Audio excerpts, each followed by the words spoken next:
Welcome back to the video lecture series for Introduction to the Art of Programming using Scala. In this video we're going to continue talking about Chomsky grammars, and we're going to look at a little demo program that I've written which will help us to kind of evolve Chomsky grammars and to look at the possible strings that are part of a language defined by a grammar. So in the last video we went through the different levels of the Chomsky grammar. We're going to focus on regular and context-free because the program that I've written only handles those levels of the hierarchy. And so here is what our little program looks like. This top area is intended for us to type in our productions. So for example, S goes to A or AS for the grammar that we looked at last time.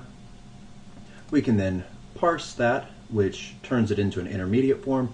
In a later video, we'll look at the workings of this code because it's actually relevant to some of the things that we want to explore in Scala. And then in this is a list view here. This list gives us all of the current non-terminated strings. So if it has something that's non-terminal in there, it will appear in this list. Things will move down to this list once everything is terminal. So what we'll get down here is only the things that are actually in the language. So if I hit advance, what happens is that S can become either the A, which because it's only a terminal moves down into this bottom list, or an AS, which stays here. And if I advance again, the AS can either become AA or AAS, and if I continue hitting advance, you can see exactly what happens here is that we produce strings of one or more A's.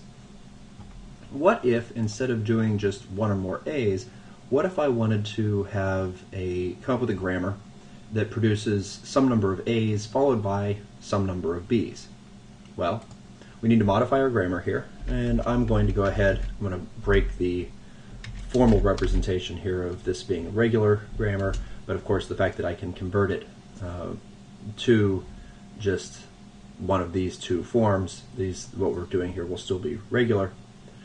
So the A can become either an A followed by an A. This allows us to keep repeating as many A's as we want, or it can become an A followed by a B, a non-terminal B.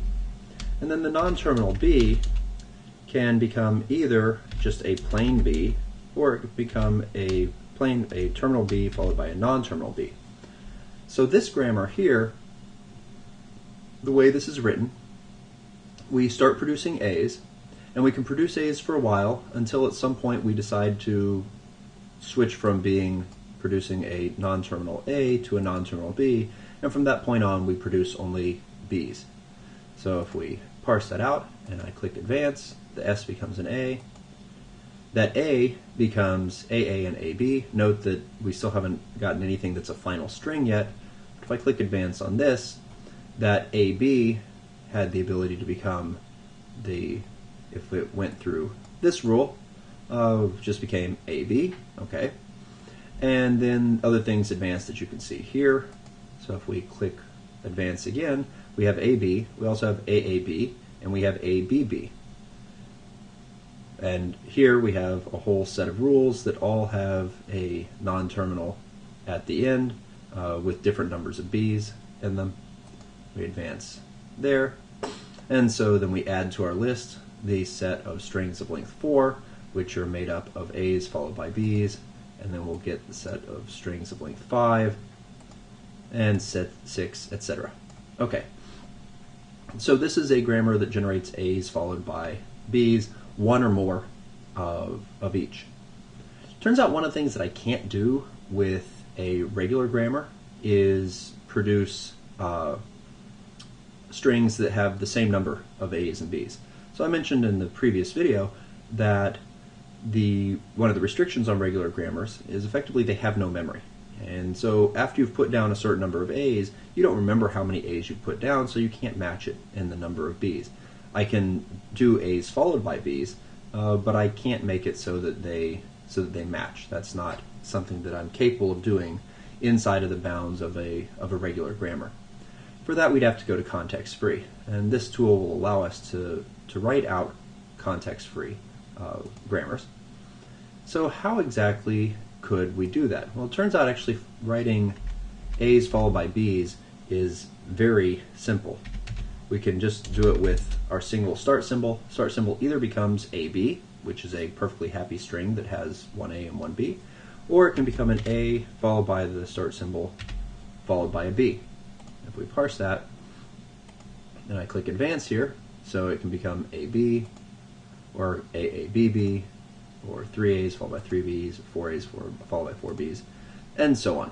So you can see how this grammar, which is no longer regular, this is no longer fits the rules, the restrictions of a regular grammar, but it's perfectly happy as a context-free grammar.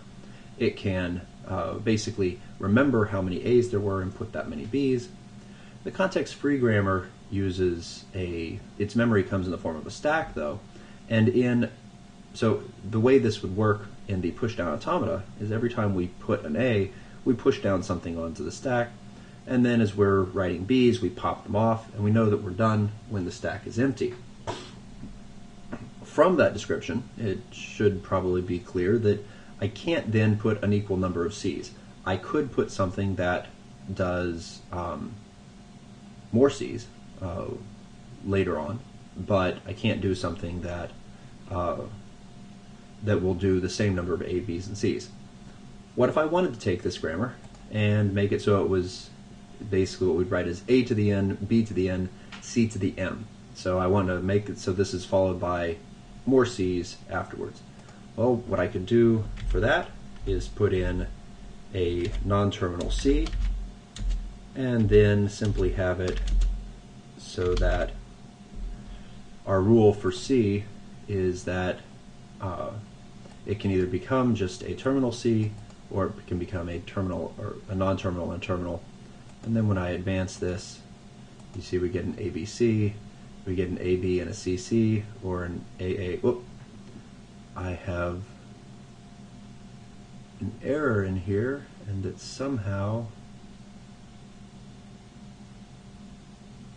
reset, advance. I like that step, but this is not what I was expecting. Oh, because the B's are put afterwards.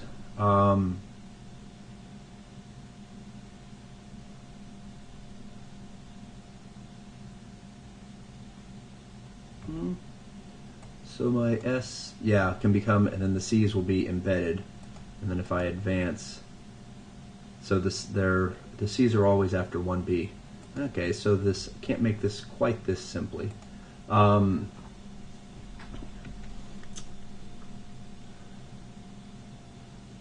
can we go about doing this? How about I do this? So S goes to A, C.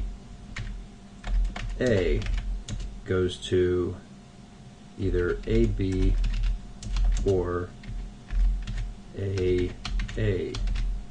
B, and then the C does that. Let's try parsing that. See if this is the rule set that I wanted for equal numbers of A's and B's followed by however many C's. So the S becomes an AC, and this becomes a whole bunch of different possibilities. But then we start getting ABC, which wound up being generated in two different ways here. ABCC, AABBC, AABBC, lots of options there. ABCC, advance again. So I want all of these to have the rule that I'm going for. Should add something into the code that makes it so it only keeps the distinct elements of this. But equal numbers of A's and B's followed by however many C's. Okay, looks like that's what we've got. And so click advance one more time, and these lists are starting to get pretty long, especially because they are not distinct. But this grammar is generating what we want. So this is an example of a context-free grammar. You've seen how we can kind of use these grammars. We can think about what these grammars produce, and if we want to produce a certain language, we can use these grammars. Turns out that programming languages are pretty much all laid out using context-free grammars. So these are very helpful to us in computer science, and will come in the following videos and look at how we can use regular grammars and context-free grammars, not necessarily as grammars. In the case of regular grammars, we're going to use them as regular expressions, but how we can use them in our programs to aid with making it easier to work with text.